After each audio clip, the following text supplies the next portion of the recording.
Donc voilà, on est avec Gaël aujourd'hui. On voulait vous montrer un petit peu comment fonctionne le site de notre imprimeur partenaire, donc Impression Mémoire, et pour vraiment vous accompagner jusqu'au bout, jusqu'à l'impression. Imprimeur par lequel j'étais passée pour imprimer ma thèse et en fait c'est un rapport qualité-prix qui est quand même plutôt super bon parce que notamment quand on doit imprimer une thèse on se rend compte que ça peut rapidement coûter 5 à 600 euros assez facilement et donc là c'est imbattable je trouve en termes de prix et Il y a encore beaucoup de jurys qui demandent la version papier ou tu penses qu'il y en a de plus en plus qui sont uniquement en numérique?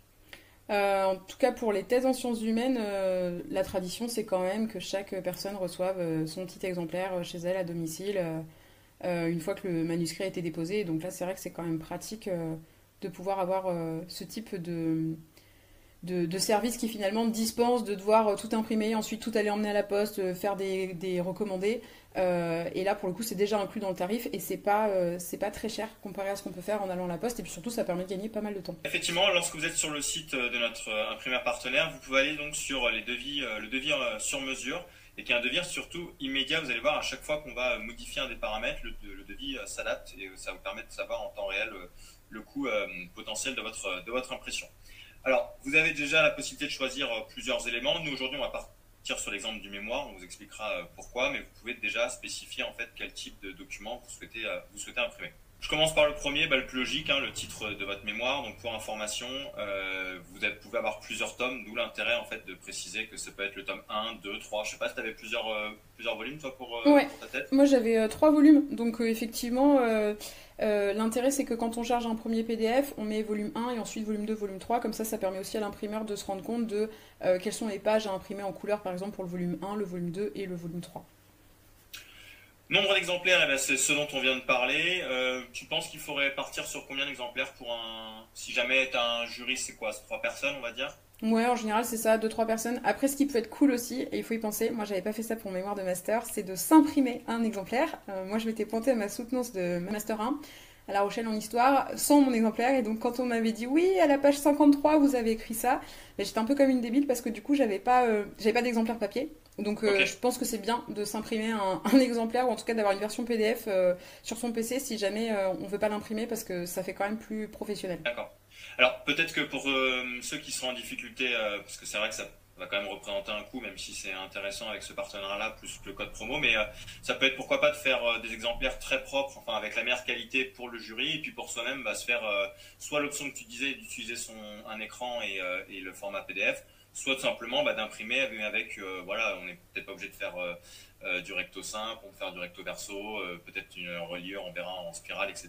pour baisser. Donc le nombre d'exemplaires, vous allez pouvoir le sélectionner ici, donc je pars sur 3. Et puis on va avoir deux éléments à préciser, c'est le nombre de pages en noir et blanc et le nombre de pages couleur. J'insiste toujours, alors ça c'est une notion qui peut paraître compliquée et sur laquelle des fois on se trompe. Une page, c'est un recto verso, d'accord? Donc Un feuillet, je, c'est pas... je précise ce point, je vais préciser ce point parce que ça peut être des fois justement source de confusion. Et une page en recto et une page en verso. Quand on travaille sur Word, il n'y a pas de souci par rapport à ça, puisqu'en fait les pages apparaissant uniquement en format recto, on ne se prend pas la tête et si notre mémoire fait 100 pages, il fait 100 pages, mais en réalité, si vous l'imprimez en recto verso, il n'en fera plus que 50 par exemple. Donc vraiment attention à ça. D'ailleurs, ça doit être marqué dans l'infobulle qui a juste ici, voilà, le nombre de pages de votre ouvrage et non le nombre de feuilles. Donc c'est très simple, vous êtes sur votre document en format PDF et vous allez juste regarder combien il y a de pages dans votre PDF. Et là, c'est bien ça que vous devez renseigner et non pas le nombre de feuilles qui ne correspond pas exactement du coup à la même notion. Le format d'impression. Voilà. En gros, ici, vous allez devoir choisir, mais si jamais la question se posait encore pour vous, sachez-le, pour le recto verso, c'est quand même bien pratique quand vous avez un nombre de pages conséquent. Déjà parce que le volume que vous allez avoir à porter est moins important. Je ne sais pas sur combien de pages tu étais, toi, Gaël. Bah, ma thèse, elle fait 1500 pages et je l'ai imprimée en recto verso. Enfin, 1500 pages sur trois volumes et j'ai tout imprimé en recto verso, effectivement. Et C'est ça fait ça, des parce gros que paquets. Hein. c'est ça, ça fait des gros volumes, c'est lourd, c'est très difficile à manipuler. Donc le recto verso a cet avantage-là, et puis cet avantage aussi de coût, hein. Donc ça veut dire que ça va vous coûter moins cher. On a aussi l'aspect environnemental, et je sais que tu en es friand de ce côté-là, Gaël, donc ça correspond aussi à ça. Le recto, bon bah c'est sûr que ça va être plus simple à mettre en place, parce qu'il n'y a absolument rien à préparer en termes de mise en page, et le recto verso a beaucoup d'avantages. Par contre, vous demanderez un peu plus de travail sur votre thèse, notamment sur le fait d'aménager des feuilles blanches, de faire attention à la pagination, etc. Oui, puisque du coup, on est d'accord que quand on imprime sur du recto verso, il faut s'arranger pour que toutes les pages euh, importantes, genre remerciements, table des matières, chapitre 1, chapitre 2, chapitre 3, conclusion, soient sur des pages impaires. Et ben c'est ça, c'est qu'en fait l'avantage du recto c'est qu'on se prend pas la tête puisque en gros chaque page sera uniquement sur la page de droite, donc sur les pages impaires. Avec le recto verso, on gagne des pages, mais le problème c'est que j'ai peut-être pas envie que au dos de ma conclusion commence tout de suite ma liste de références. J'ai pas envie qu'au dos de ma couverture, pour prendre un exemple très concret, vous n'avez pas envie qu'au dos de votre première de couverture il y ait votre page de garde, etc. En fait, donc il y a des pages, notamment les pages liminaires, qui nécessitent d'aménager une page blanche au dos. Donc c'est pour ça que je disais effectivement que le recto verso demande d'aménager en termes de mise en page, d'aménager des pages, des espaces. Ça se fait de différentes manières, mais il faut bien faire attention à ça.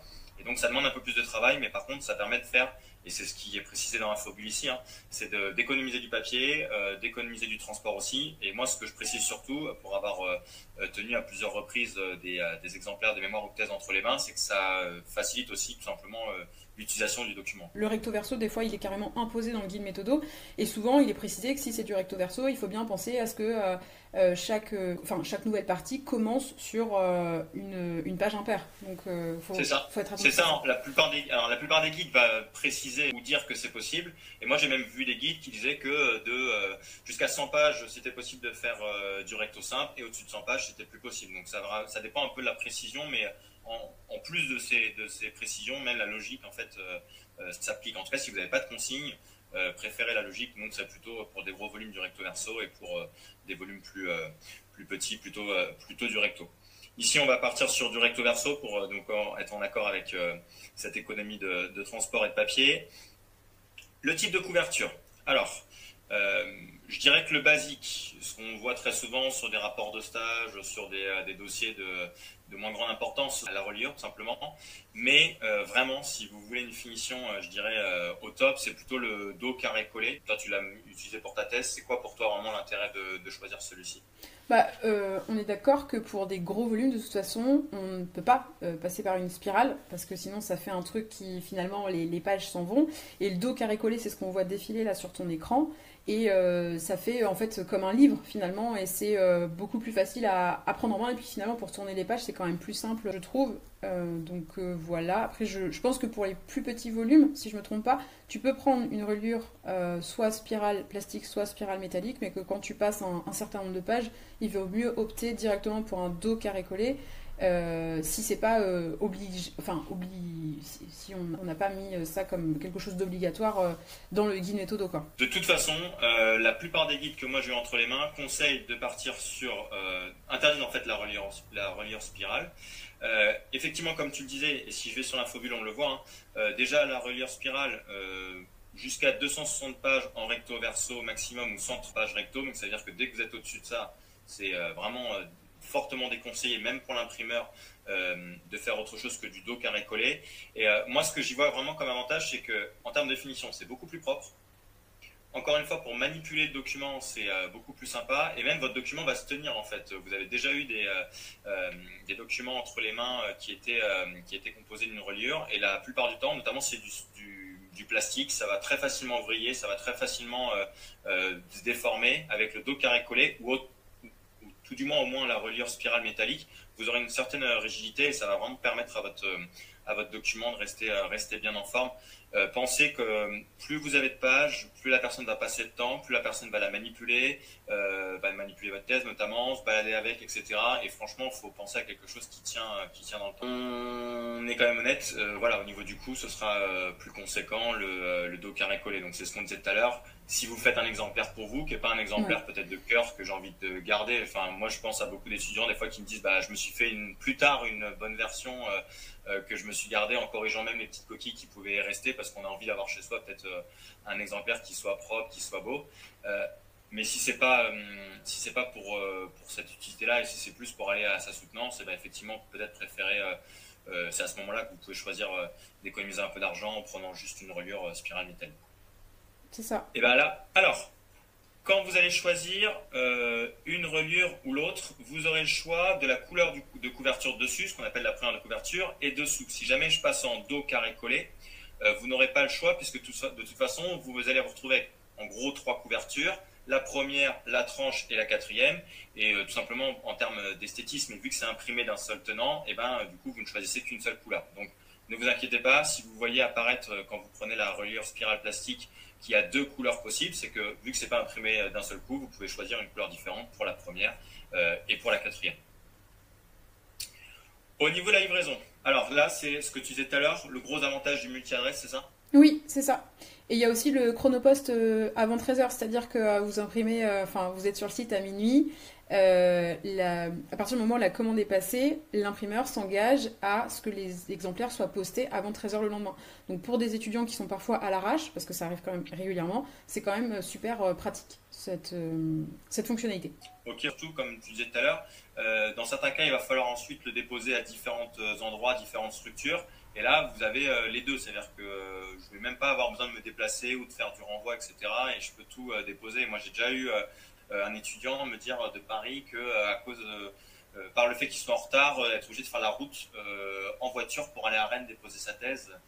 Parce qu'en termes de jours, ensuite, ça convenait plus. Et vu qu'il n'était pas passé par l'imprimeur, il a fait le trajet en fait lui-même avec sa thèse à côté de lui. Ouais, en sachant qu'en plus, si après vous allez fouiller un peu sur le site et que vous regardez les avis clients, il est bien spécifié que si par exemple il y a une adresse où il manque, je sais pas moi, un numéro, c'est pas le bon code postal, en fait, l'imprimeur vous appelle pour prendre l'information et pour vérifier avec vous que c'est bien la bonne adresse. Donc il y a aussi en fait derrière un suivi. Et c'est pareil, tout à l'heure on a lu des avis, il y a une personne qui disait que en fait, son manuscrit avait été perdu et que du coup l'imprimeur a refait une impression, il a renvoyé le document et c'est arrivé à temps aussi. Donc il y a aussi ce côté-là où derrière vous avez un SAV qui est au top, quoi. Bah, c'est la petite case pardon, qui est précochée, mais bon, ça, je vous laisse de votre côté certifier ou pas si vous êtes bien l'auteur. Et ensuite, justement, donc, la possibilité de sélectionner des fichiers.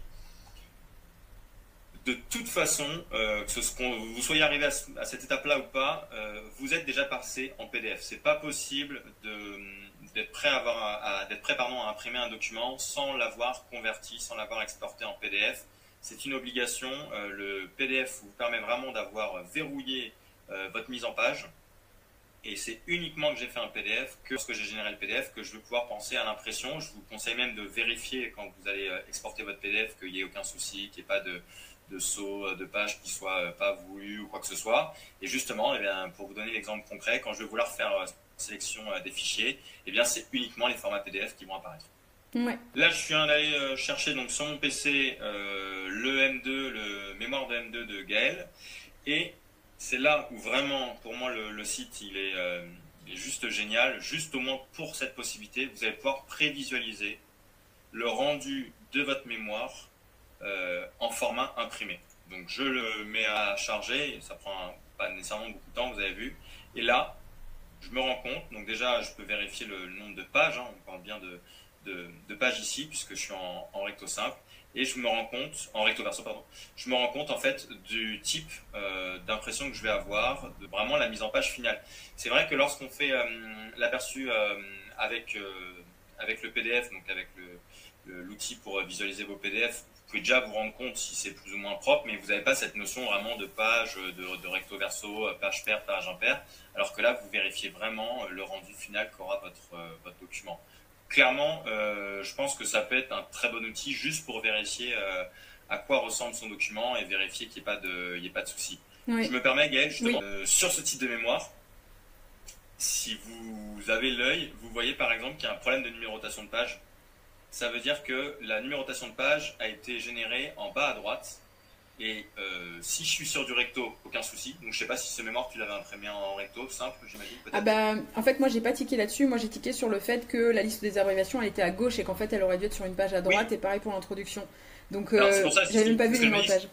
Tu l'avais imprimé en recto verso alors ou en recto? Je l'ai forcément imprimé en recto parce que sinon j'aurais pas fait ça comme ça. Donc là, vu que le document était préparé en recto, en tout cas a été préparé normalement, et bien justement vous verrez que vous voyez que si jamais on passe en recto verso, donc il y a des soucis. Donc la première erreur que vous voyez Gaël, bah, justement c'est ça, c'est que moi j'ai peut-être pas envie que mes remerciements ils soient sur une page de gauche en face de mon sommaire. J'ai peut-être plutôt envie de voir remerciements, page blanche au dos et ensuite mon sommaire. Et pareil, je préférerais au dos de mon sommaire avoir une page blanche. Donc quand on vous dit vraiment que ça demande un petit peu de travail au préalable, c'est vraiment c'est vrai, parce que là vous vous en rendez compte.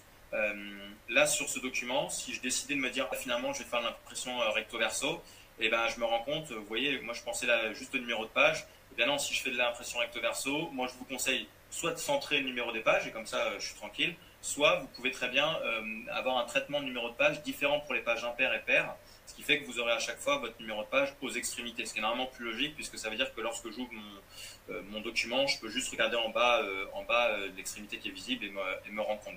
C'est un très bon exemple, donc même si là en l'occurrence ce document il était bien fait pour du recto, mais c'est un exemple des différences qu'il faut vraiment apporter à votre document si vous souhaitez l'imprimer en recto verso. Ce que je veux vraiment dire par là, c'est que c'est pas au moment où vous allez l'imprimer qu'il faut vous dire tiens comment je l'imprime, c'est quelque chose qui se réfléchit avant et qui se met en place avant. D'où la nécessité d'avoir un peu de temps et de pas être trop dans le rush pour justement pouvoir prendre, parce que là il y a quand même une petite heure de travail je pense pour pouvoir modifier tout et que ça tombe bien quoi. Mais de toute façon, ça devrait faire partie des questions au départ, quoi. Oui. Je pense pas qu'on découvre le nombre de pages qu'on a fait à la fin de sa rédaction, puisque soit tu es bloqué dans le carcan de ton guide qui te dit c'est de temps à tant de pages, soit tu sais que les thèses ont déjà un certain nombre de pages, et donc je pense que tu peux déjà anticiper avant. Mais bon, bah, c'est pas les premières questions qu'on se pose, alors que ça pourrait l'être, parce que si on anticipe, et ben dès la rédaction, on fait les bonnes mises en page, on fait les bons sauts de section de page, etc. Et donc on n'a pas besoin de remodifier le document. Parce que ça veut dire que là, quand vous allez remodifier le document, ça va potentiellement toucher votre mise en page, donc ça veut dire remettre à jour la table des matières, la table des figures, la table. C'est vraiment quelque chose qu'il faudrait prendre en charge dès le départ, quoi. Ouais, et c'est pour ça que tu proposes des templates personnalisés en fonction des besoins des étudiants pour justement Ouais, éviter d'avoir ce type de problème quoi. c'est ça. Ça veut dire que effectivement, lorsque je crée un template pour un étudiant, je lui demande dès le départ s'il veut faire du recto verso ou du recto simple, et comme ça, on peut préparer la mise en page, qui fait qu'il n'y aura pas. En fait, c'est ce qu'on se dit à chaque fois, Gaël, c'est qu'il y a tellement de choses à penser à la fin, on est tellement des fois dans le rush à la fin que de devoir passer du temps sur des problèmes de mise en page, sur des problèmes de mise à jour de table, etc. C'est dommage parce que bah souvent à la fin, quitte à passer du temps, c'est mieux pour modifier une partie, pour refaire un réajustement, mais pas pour zut, je sais pas comment faire, il faut que je le fasse. Ouais, et puis j'ai le stress, donc en fait on fait toujours n'importe quoi quand on est stressé. On réfléchit pas bien, on recommence 10 fois et on passe une nuit blanche. Moi je me rappelle que ma thèse, j'avais passé une nuit blanche pour terminer la mise en page, hein, donc c'est pas confortable. Là, je me rends juste compte effectivement qu'il nous manque une petite info que j'ai pas donnée tout à l'heure, c'est l'impression. Donc de mémoire, ton mémoire, il doit faire. Il y avait 216 pages. 216 pages, c'est ce que j'ai vu. Donc on va mettre, qu'est-ce que tu veux qu'on mette comme ratio Bon, tu mets 150 et puis 66 pour l'autre. Ça fait pas le compte. 150, 66. Ouais, bon. 76. Ça doit être pas trop mal. Ouais. D'ailleurs, en feuilletant, là, j'ai vu un élément hyper important, c'est le fait d'avoir des liens hypertextes qui sont en bleu ou en noir. Et nous, on conseille tout le temps avec Gaël de les mettre en noir. Et de toute façon, vous voyez que sur un élément que vous allez imprimer, est-ce que vous avez vraiment envie qu'il y ait une page qui soit imprimée en couleur, donc qui vous coûte plus cher, pour peut-être juste un lien hypertexte sur la page. Donc très souvent, les pages où il n'y a aucun autre besoin de couleur que le lien hypertexte, vous allez finalement d'un moment vous dire bah non, mais je l'imprime en noir. Donc autant dès le départ mettre ces liens hypertexte en noir, je trouve que ça uniformise la chose. Et puis souvent, un lien hypertexte c'est quand même déjà suffisamment visible sans avoir besoin de rajouter de la couleur, quoi. Ouais. Et là, en fait, du coup, on est d'accord que si tu changes et que tu mets un dos carré collé, le prix du devis, normalement, évolue. Alors justement, donc le prix du devis, on n'a pas encore parlé, mais là vous l'avez, donc pour 3 exemplaires. Donc vous voyez, hein, ça fait à peu près 15 € l'exemplaire. Vous êtes sur un mémoire de 200 et quelques pages, vous êtes sur 3 exemplaires, on imprime en recto verso, donc ça vous fait 15 € Ouais, par le contre, mémoire. attention, il a pas pris en lien les pages couleur. Je sais pas s'il faut appuyer sur entrée ou quoi, mais il met 0 page couleur, Ah, voilà. Donc voilà. là, du coup, ça monte le devis, mais de toute façon, c'est normal, hein. Mais de toute façon, Comment ce qui est intéressant aussi là-dessus, je trouve que c'est que si on n'est pas trop à l'arrache, on peut faire un devis sur le site pour voir combien ça coûte, et après on va au Copifac de sa fac, enfin de son université, pour avoir un autre devis et se rendre compte de où est-ce que ça vaut mieux Ou est-ce qu'il peut être plus intéressant Enfin, quel imprimeur il peut être plus intéressant de choisir? C'est ça. Bah, de toute façon, l'intérêt des devis, c'est effectivement de pouvoir le comparer à un autre. C'est là où il prend sa force. Mais oui, là, on se rend compte effectivement que en fonction des choix que vous allez faire, ça va plus ou moins vous coûter cher et que vous pouvez très bien comparer si vous le souhaitez. Mais on n'en a pas encore parlé. Sachez, et vous le voyez juste ici, qui est compris aussi dedans, alors même si ça ne va pas faire la différence de tarif, mais à savoir quand même qu'il y a deux éléments qui vous sont offerts. Le premier, c'est l'impression sur la tranche, donc vraiment d'où l'intérêt de pourquoi pas prendre le dos carré collé. L'impression sur la tranche, donc c'est ce qu'on disait tout à l'heure, en gros c'est la troisième couverture, quoi. Là où très souvent vous allez mettre nom, prénom, le sujet de votre thèse, peut-être le domaine de votre thèse et puis l'université.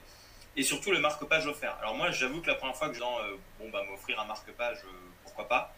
Sachez-le, le marque-page qui vous est proposé ici, c'est une très bonne idée. C'est un marque-page qui va être cartonné et qui va reprendre votre sommaire ou votre table des matières. Ce n'est pas le moment de discourir sur la différence entre les deux, mais en gros, vous allez vous retrouver avec un marque-page. Donc vraiment, votre jury, lorsqu'il va lire votre document, parce qu'il ne le lira jamais en une seule fois, il va pouvoir intercaler entre deux pages donc ce marque-page pour retrouver le sommaire ou la table des matières. Donc c'est vraiment un outil très intéressant, je trouve, pour quelqu'un qui lit le document, puisqu'on ne le lit jamais en une seule fois, quoi. Ouais. Et puis après aussi, ce dont on n'a pas forcément trop parlé, mais on a dit que c'était notre imprimeur partenaire, mais en fait, avec notre code promo, donc c'est coup de pouce rédaction, tout bêtement, en fait, vous bénéficiez de 10% de réduction, même si on n'a pas bossé ensemble. Donc il y a aussi ça qui peut rentrer dans la balance par rapport au choix de l'imprimeur. C'est ça. À savoir tout de même, donc là on a fait la manipulation pour un mémoire. Pour ce qui est de la thèse, donc à savoir, c'est que vous aurez la possibilité de mettre plusieurs fichiers. Alors vous pouvez très bien envoyer le premier fichier pour commencer ou les différents fichiers en fonction des volumes que vous avez. Mais l'imprimeur de toute façon vous demandera d'avoir un fichier PDF avec les couvertures et votre sommaire. Donc c'est ce premier fichier finalement qui est composé que de 4 pages. Donc première de couverture, quatrième de couverture, vos consignes pour donc la tranche, Oui. qu'est-ce que vous voulez voir apparaître sur la tranche, et puis votre sommaire. Donc ce sera un sommaire qui devra tenir sur une seule page, en format A4 pour qu'il puisse lui ensuite créer le marque-page. Et vous aurez un deuxième fichier PDF à fournir, et dans ce deuxième fichier PDF à fournir, vous pourrez justement mettre votre corps de thèse, donc de la page de titre, la page de garde, jusqu'à l'index, en tout cas tout avant la page de couverture. Et d'ailleurs, ne vous embêtez pas à créer deux fichiers Word avec l'export PDF. Vous pouvez choisir les pages que vous mettez en export. Vous n'êtes pas d'être obligé de recréer un deuxième fichier Word. Vous pouvez très bien partir de votre fichier Word et simplement de faire un export de deux fichiers PDF différents. Oui, ça c'est intéressant quand on ne connaît pas la petite manip, mais effectivement ça permet de gagner du temps et d'éviter de se dire là il faut que je supprime tout ce qu'il y a à l'intérieur de mon mémoire pour ne garder que les éléments. Ouais. Donc voilà pour la petite présentation de la fonctionnalité pour imprimer. Vraiment, pour moi, le gros bonus, c'est j'ai une idée du prix, peu importe quand est-ce que je m'y prends, mais j'ai une idée du prix avec donc la livraison incluse. Et surtout le fait de pouvoir prévisualiser.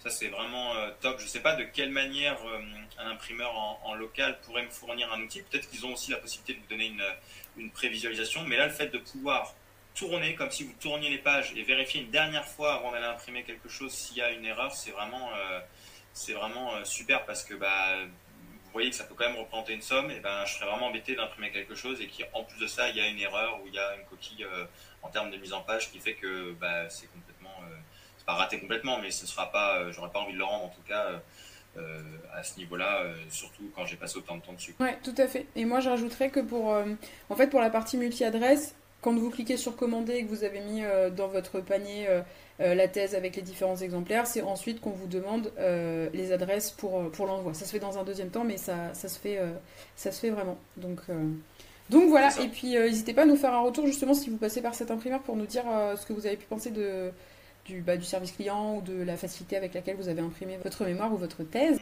On ne gagne rien sur ce partenariat, je préfère être honnête, le principe c'est juste que Gaël l'a testé et qu'on trouve vraiment que c'est un imprimeur de qualité. Si jamais vous doutez encore, ce qui pourrait être le cas, eh bien honnêtement vous allez sur le site, vous allez voir les avis clients. Et sinon, vous allez même sur la page Google. On vous souhaite bon courage pour l'impression de votre mémoire ou de votre thèse. Et s'il vous reste des questions, n'hésitez pas à les mettre en commentaire, on sera ravis de pouvoir y répondre. quitte à même refaire une autre vidéo derrière si jamais il y a besoin. Ok, super, merci Gaël. Merci à toi, salut Pierre-Jean.